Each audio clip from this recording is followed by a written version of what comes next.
Elaine and I were lucky enough to visit the historically grand yet delightfully quirky Arundel Castle Gardens last week.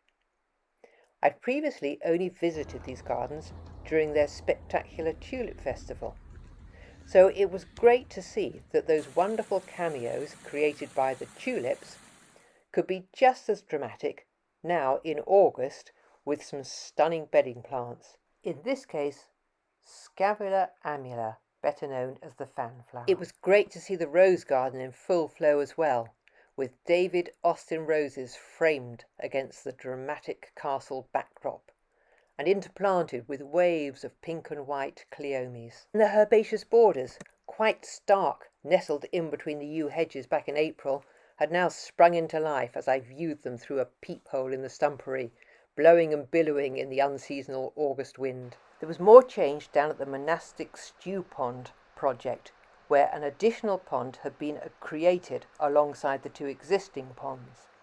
The new pond was designed with education in mind and was edged with the most beautiful slate interpretation boards, demonstrating what an important natural habitat these ponds have become over the last few years.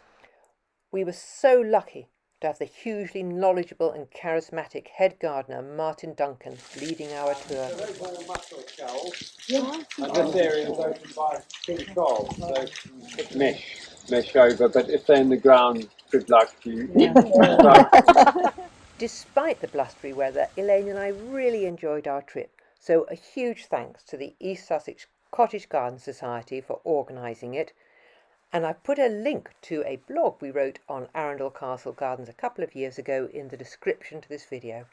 So please subscribe to us and to our blog, the3growbags.com.